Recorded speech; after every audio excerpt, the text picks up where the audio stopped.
Hey, good afternoon. Welcome to Manchester University. We are doing one of our live hangouts right now. If you're watching us live, it is April 18th here, tax day in the US. If you're watching abroad, you don't need to worry about that. Uh, right now, we are going to be talking to four of our five new head coaches here at Manchester.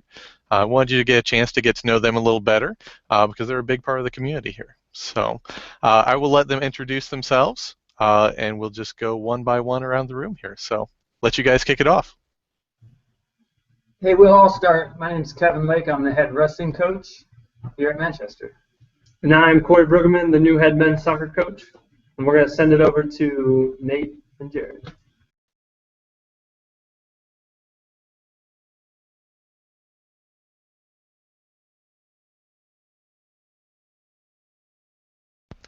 It looks like we're not hearing Nate and Jared right now, so we'll try and get that going here real quick.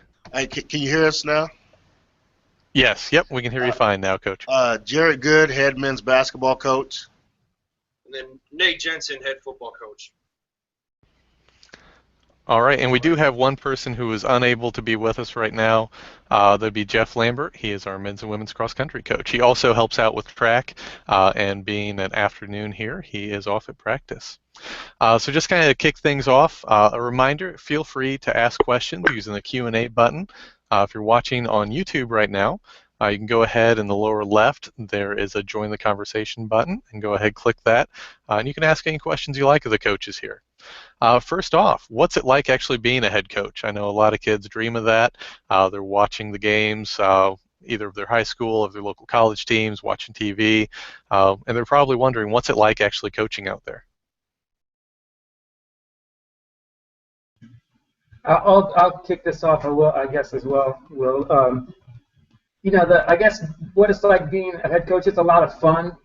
There's a lot of excitement. There's a lot of energy that goes into it. It's also a lot of stress, and it's stressful because we care so much about what we do and the students that we work with. So while most of our days are filled with, at least mine, it's filled with a lot of hope and excitement and positive things, you invest a lot into the work, and so that wears on you as well. But it's certainly a fun job. It's something that I feel like is my calling, and so it's a really fun thing to do.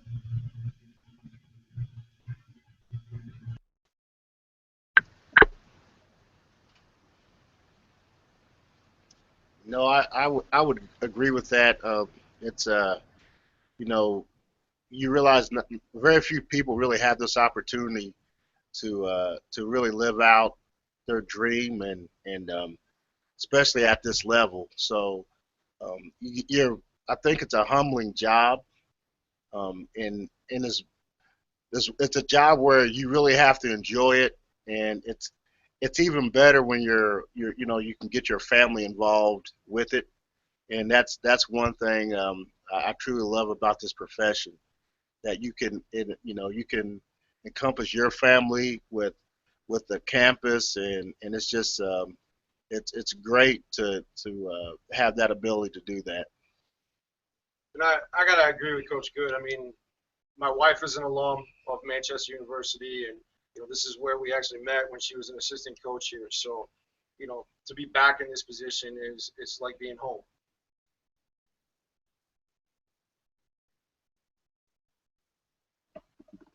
All right. So kind of piggybacking off of that, what actually brought you to Manchester to coach? I know three of you are alumni, and then I know Nate just shared some of his story there as well. Well, when I had the opportunity to come back a couple years ago, Coach Good and Coach Frizzo had just mentioned that if I'd ever wanted to help, that there'd be an opportunity. And luckily, I was able to come back as assistant. And honestly, if it hadn't been for Coach Good, I don't think I would be here, and I wouldn't be, able to influence as many people as he has. He's kind of helped me shape the program a little bit. But just being able to come back and work with him was a huge part and a huge reason for me to be able to come back here. And I also met my wife here, and we've now, planted our roots here, and we'll definitely be here, for a long haul. So I'm really excited to be back. No, I kind of the same thing with Corey.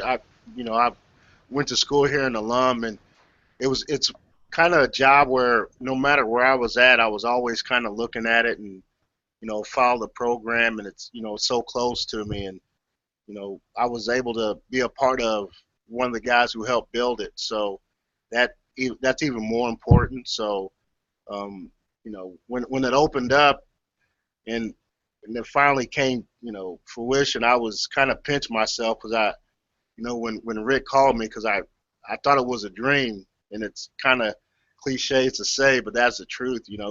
It's something I always wanted, and to actually have the opportunity to do it was something. I'll never forget that day, and just appreciate the opportunity. Yeah, and I would say, my journey, and I guess Jared's journey is pretty similar. We both were here. Actually, we were here about the same time as well, and we went and experienced a lot of different things at some other colleges and universities. And just like Jared's story, this was a program that I always paid attention to, that I was always close to, and so when the opportunity came up to come back and be a part of it, it was really for me, and to take Jared's words, a dream come true, and so that's what brought me back. And then for me, I mean, this is where I got my first coaching job, and so to kind of make that full circle in my life, has been a great opportunity. Again, I get to raise my family here and be a part of this and be a part of the athletic department that I truly loved when I was here as an assistant coach. Great, thanks. It's neat to see how that community has really affected you guys, and now you're back helping other students, and it's just nice to see everything come full circle that way. What are you most looking forward to, and what are you looking for as far as goals for this coming season? I know now Kevin and Gerad had already had their first season, but coming in part way, it wasn't a full recruiting cycle. So, what's that next step for you?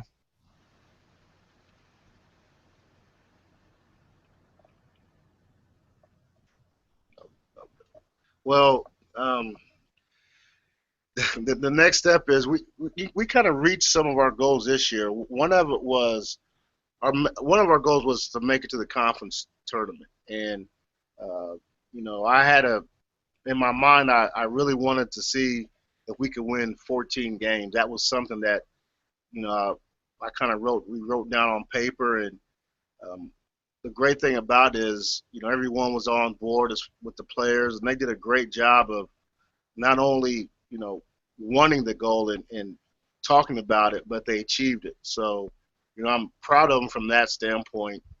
The main thing now is I just want our program to be known for how hard we work and how we approach the game and play it the right way. So I think if we do that, the wins kind of take care of themselves. So we just want to keep working hard, and each year we want to improve the program and keep taking steps. So I think we're on the right path right now, and we have a great group of guys that's helping us get there. So for us right now, we're in the middle of our spring football season here, where we have 16 opportunities to get better, and that's what we've been working on is continuing to get better and get better.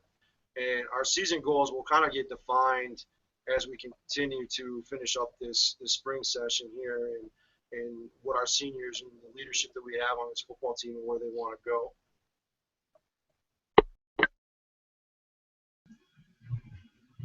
Yeah, for me, kind of same for Jared. We actually had our banquet last night, and so it's really today. It's like back to work, and I'm kind of really looking forward to that.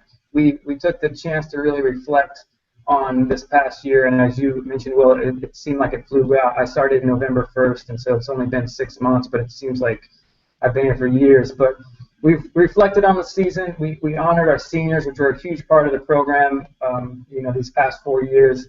And now it's just really looking forward to the future and, like I said, getting back to work. Our focus is on individual improvement, and again, similar to Jared, those wins and losses will take care of themselves if we're doing the right things individually, and as we surround ourselves with the right individuals, we're going to accomplish some pretty amazing things. And for us, we're wrapping up our spring season, but the guys have bought into what I'm really trying to get us to move towards as a program. We've spent some mornings up at about 6:30, getting training in before classes, and then we also had some afternoon workouts as well. But it was an awesome feeling to take this group to Anderson and see two great results against Earlham and Anderson, and to see the product of the work that we put in for the 2.5 weeks that we've done it. And so for me, just the little improvements each day, buying into the little things that'll make all of the big things possible for us. So it's just having a group of guys that are willing to do that each day will just be so awesome for us. So I'm really excited for the first years to join us next year, but it's an exciting process for us too. Thanks. Yeah, it's neat to see 4 very different sports, but hearing a lot of those same messages that you want the buy-in, you want the heart. It's just interesting to see that thread carried throughout, and that carries actually into the next question here. What are you looking for in student athletes? Every sport, you're looking at hundreds of kids contacting you, students coming to campus, guys you're seeing out on the road. What are you looking for in that student athlete? Go ahead. Good answer for you. You want 6'7", can jump out the gym, and Nate, he wants 6'7", 350, and can push a truck. All right, next question. No, I'm just joking. The one thing I think it's important is whoever you bring here, they really have to embrace the Manchester community as a whole. I always say, either you love Manchester or you don't. I mean, there's no in between. So, with athletics, you're only going to play that sport for 2 hours every day. Then the rest of the day, you just have to make sure that the environment you're in is home. So the people the student athletes that we recruit, they really have to feel that Manchester is going to be the place for them. And we always say the worst day you're having, like, you have those bad days. Can this place help you get through those bad days? And if it is, that's home. And if this is the place you see yourself at and you can embrace and, stand for what we stand for, I think you can be a major part of our program. Yeah, kind of go off some of that from what Coach was saying was, you got to find a guy who wants to be a part of a family. And not just the family of your athletics team, but the family within the community here in Manchester. That was one of the reasons again why I came back here, was because of that, and that's what we're looking for in those young men. We're looking for those young men that want to get a great education, because you think about it, like Coach said, you're only doing your sport for 2 hours a day. So what are you doing the rest of your 22 hours of the day? You should be going to class, you're hanging out with people on this campus, you're getting involved in different clubs and things of that nature. So that's what we're looking for. The other thing I keep trying to just tell kids and tell parents, I watch so closely, if I'm ever recruiting, I watch how they react to their coaches, how they treat their coaches. More importantly, how do they treat their parents when they're on campus? What's their social media aspect like? Is it something that when they come and represent Manchester University, are they going to represent our soccer team well? Because we've honestly had some kids who did not have those areas of their life in check, and we've kind of had to sit them down and say, this is how it's going to impact your career as a professional. This is how it's going to impact your career right now. And so just those little things that I think kids aren't really thinking about, those things matter a lot. Character is such an important part of the program that we have here, that these guys have to be the right fit, not only for Manchester but also for the team. Yeah, and for us, a lot of the same.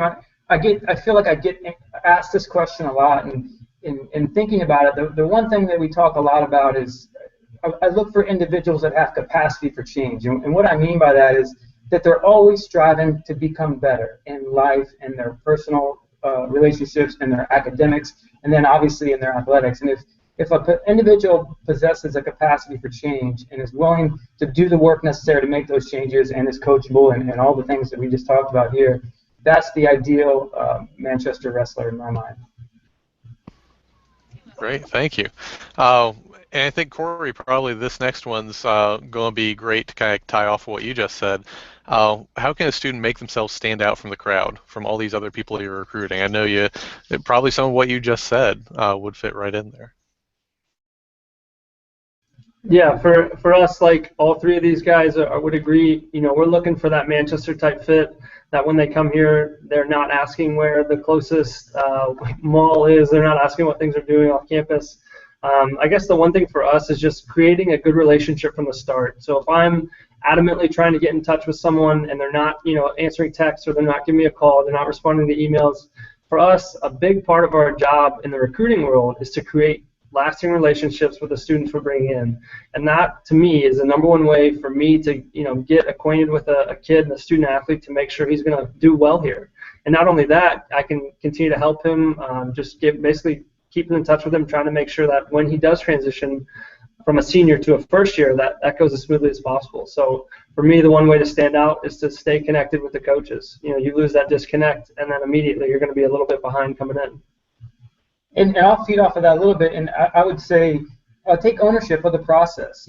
Be active, be a part of it. Don't expect the coaches to constantly be contacting you. Take ownership. Don't be afraid to contact a coach. Send an email. Send a videotape. Those are the kind of things that, while take a little bit of time on a student athlete's part, go a long way in the coaches and helping them identify potential student athletes.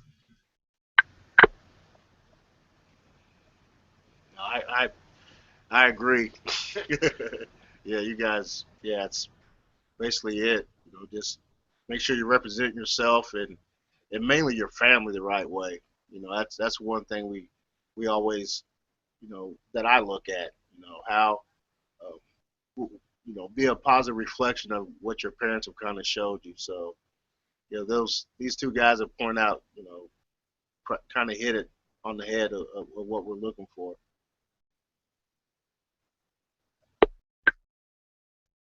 Yeah, I think probably Gerad being 7 feet tall doesn't hurt either, right? So. Yeah, that's usually pretty good.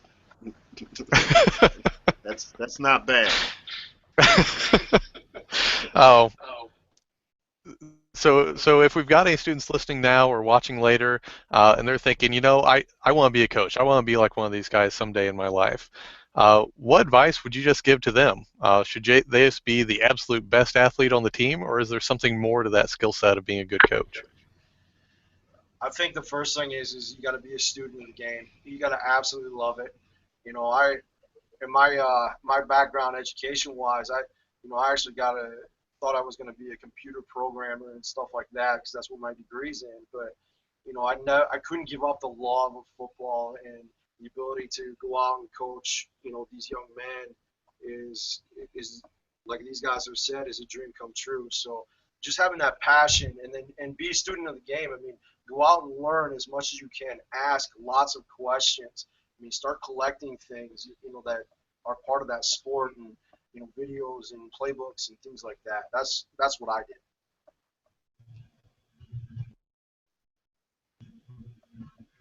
Yeah, I would say the same. And to kind of answer your question, Will, you don't have to be the best player on your team, and that's really no measure of a coach in any way. I mean, nobody asked Lou Holtz how many touchdown passes he caught or threw, or I don't even know what position Lou Holtz played, but he, is known as one of the best football coaches in the history of the game. And so, just like Coach Jensen said, just be a student of the game, be a junkie, and just absorb it and soak it all in. Yeah, I don't know how many times I'm at home watching a soccer game and my wife thinks that I'm watching it because I truly enjoy it. Well, I mean, kind of am, but I'm also trying to learn as much as possible. I'm trying to figure out why one team is doing something this way, why the manager changes something, and I'm sure that these guys, whenever they watch these sporting events, they're not only just watching it, they're mentally taking notes. They're trying to, copy that inbounds play that Golden State does all the time. But these things, just little things that other people might not be thinking about, but it's just because we have truly invested our time into, I guess, making ourselves better and trying to pick up on it.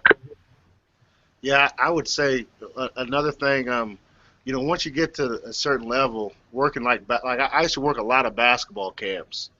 I worked as many camps as possible. I would even give lessons. My dad coached, so I was always in the gym, and to ask questions. So I wasn't coaching yet, but I'd go to coaching clinics with my dad when he would go. So any way I could soak up basketball, I would do it. So and like they said, some of the guys I talk to now are like junior high coaches. They're not even considered, high school coaches or college coaches. But you can learn from anybody. So, don't be afraid to ask of anyone, and, never look down at the source you're getting your information from. Yeah, thanks. And that's interesting you said that, Jared. My dad was a coach as well, and I know, and you guys can probably tell students, it's not a job that starts at 2:30 and then you're done by 5:30, right? What's a normal day look like? I wish. I wish. I wish. My wife does too. Yeah. Yeah, it's a big time commitment. If you want to be a coach, you have to love it, right? Uh, so I guess just some questions for each of you individually here. Uh, Jared, what this first season look like for you? Coming in and this was your first full cycle. How did things go? And what was that first season like for you being back here at Manchester? It's like, it's hard to describe in words. I enjoyed. I don't think there was a day where I was like, oh man, I got to go into work. I would, and I still do. I pull up in the parking lot and like, I can't believe they just gave me this job. So it's it was a great feeling, and I'll never forget. The thing I won't forget most is like how the effort our guys gave us, and how welcome they were to me being a new coach. They could have, even though their seasons never went as well as they wanted to in the past, they could have just bucked the system and, be disruptive, but they weren't. And, this first team's going to spoil the next teams to come, because they were a great group. And I learned as much from them as, they'll never understand how much I learned from them. So, and the final thing, my wife was a grad here as well, and just having my family in the stands that first game, and my mentor was at my very first home game I've coached, and we won a game. I don't know the score, but I know the guy who I looked up to as a coach drove 6 hours to watch that game, and that's something I'll never forget. Wow, that is something that will always mean a lot to you too. Uh, so Corey, you had a little different transition here, coming in from being an assistant coach for a while, and now being named the head coach. How smooth has that transition been? Has that been nice, just switching over? You know the guys already? It's been nice, yeah. It's gone somewhat smooth. I mean, there's really been no hiccups. It was really hectic when I first started to think that it was going to come true, and the day that I found out, probably much like these guys, I got absolutely nothing done. The day that I found out, when Rick had kind of told me about it, I couldn't do anything. I was paralyzed in shock and excitement, and I was just so ready to do it. But once that got settled, it was a little bit of a transition to reach out to the alumni and Coach Good, just the amazing man he did. He wrote handwritten letters to every player that he's had, just describing the influence that they have on him. And I've just been able to work with him very closely throughout this transition, and he'll continue to help me, I hope, as things go forward. But it's been a good transition, and the amount of amazing coaches we have here to help me. I'm in most of these guys' offices on every day trying to either figure something out, understand how budgeting works or scheduling. So Manchester University has definitely provided me the amazing resources to have a good transition. But to start, it was a little hectic. Going on now. He's never been in my office. I was in there 5 minutes. No, Jared's never been. No, I found that soccer ball in your office like a month ago. Do you remember that? No. So Nate, what's it like now being back, having some familiar faces around, but just being a new role, and really getting to make it your own this time around? I wake up every morning and am excited to be here. Like Coach Good said, you get to the parking lot and you're like, wow, I can't believe I'm the guy. And we got a lot of great coaches like these guys, and a lot of other great coaches on this athletic staff. A lot of great people here in Manchester. So it's a lot of fun being back. And, But the best part probably is the kids. I mean, they work extremely hard, not just on the athletic fields, but in the classroom too, and that's a lot of fun to be a part of that for them. Thanks. And lastly, here we've got Kevin. How was your first season back at Manchester, coming in almost as the season's starting, even? And there was a big move for you. If you want to talk about culture shocks coming back here from the West Coast. Yeah, it was. I got here literally the night of our black and gold scrimmage, and then I think that was October 31st. First day in the practice room was November 1st, and then our first competition of the year was November 6th. So within 7 days of being here, I was in the corner having our guys compete. So it was a huge transition. And coming from Los Angeles to here in November, you can imagine it was quite a change. So on top of that, bringing my family out here and my 2 young daughters and my wife, who all they've known is warm weather, to come out here in November was quite a shock. But it was good. It was exciting. Really just hit the ground running. I think our season starts in October, so I missed some of the preseason. And the preseason is a time where we would, kind of instill some of the culture things and some of the expectations that we have for the team. And I didn't really have an opportunity to do that before we started competing. So we kind of did that as we went along and as we got through the season. And we got there. And I think, a positive of that was I was able to keep practices really fresh all the way through the end of the season, because we were just constantly learning and implementing new things. And I think the guys responded well. I think they appreciated that we were continuing to improve. And when they saw kind of the vision, it was really great. And I would say the last thing I would say is Coach Jarman, who was my mentor and longtime wrestling coach and athletic director at Manchester, he told me when I took this job, he said, you'll always remember that first team. And kind of like Coach Good said, when I reflect on this team, I'll remember the seniors for sure, and just all that they contributed in a way that they accepted what I brought to the table and really left their heart and soul out there. So I'll remember that about this first team for sure. Great, and that actually leads right into what I want to do for sort of a closing here. Just a reminder to everyone watching, if you want to ask a question of any of these guys or all of them, you can just use that Q&A button, and we'll go ahead and make sure to get that asked. But kind of a closing thoughts here while we wait for those to come in. Talk about someone who's mentored you. Who was someone who really made that impact in your career, in your coaching career, or maybe just as an athlete as well?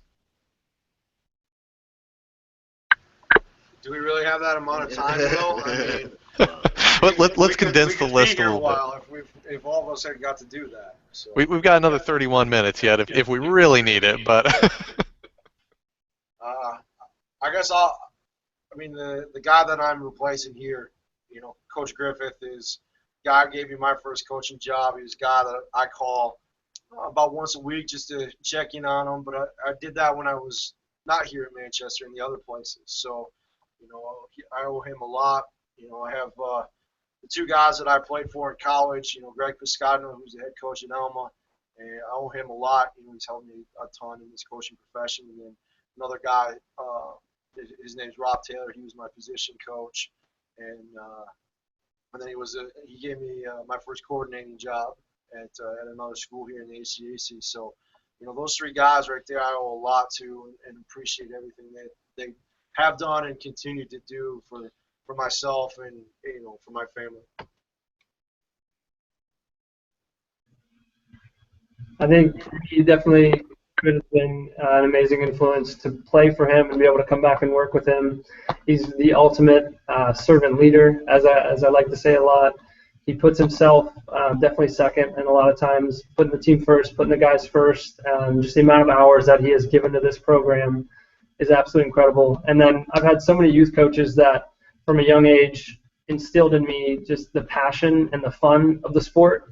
And a lot of times you hear now kids are training, all hours of the day to get better, but a lot of times they get burnt out or they lose that passion, they lose that fun and enjoyment. And for us, that's something you have to have even when playing in college. You still have to be able to remember that it's a game and enjoy it while being competitive at the highest level. So I just have so many coaches there back home in Cincinnati that I could thank, but I won't.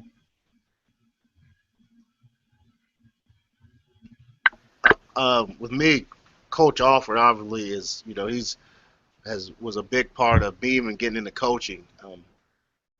When I was a student here, he asked me to be a student assistant, and it was something I really didn't want to do at the time. I wanted to coach, but I didn't know if I was ready, and he kind of threw me in the fire. I was scouting, recruiting, and that really gave me the bug. And past that point, my dad was very, is a big influence on me to this day. I talk to him about every day. He was a successful basketball coach in Columbus, Indiana, and then a lot of the guys I worked for, they were. I was lucky in the coaching profession, especially at the D1 level and D2. Sometimes, I have buddies who work for like bad men who ask them to do some things and that were questionable. And when you're a young assistant, you're going to do what your boss tells you to do because that's what you know. I was never in that position to ever have to do that. I never had to worry about breaking NCAA laws or anything like that. So I worked for a lot of great men that were good, that happened to be good coaches. So Coach Imhoff being one of those, that's the coach who came up to our Olivet game, and I just have a lot of respect for him and a lot of the other coaches I worked for.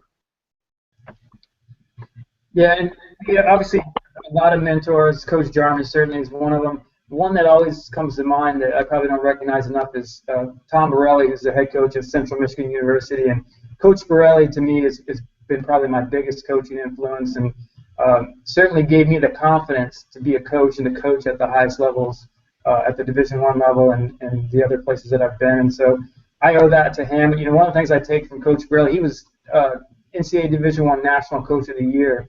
And the effort that he put into his preparation, his daily practice preparation, was just it's just stuck with me. It was inspiring because here's a guy who's voted by his peers the best coach in the country, and he each and every day is putting so much effort into his daily practice plan. And certainly he could do it probably from the top of his head, but he never did, and that stuck with me, and that's something that I, even to this day, I put a lot of effort into my preparation thanks to Coach Borelli. Oh, thanks, guys. We don't have any questions right now, so we're going to wrap it up. Just wanted to say thanks. If you're a high school student watching this, either live or recorded, really encourage you, stop by campus. These guys and all of our coaches, all of our professors, you'll see the same level of heart and commitment every single day. So come for a visit. You can talk to them, and you'll see them the same way then as you did today.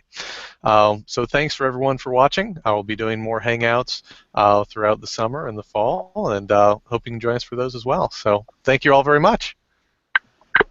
Thanks, Will. Thanks. Thank you. Shout out to Han Solo.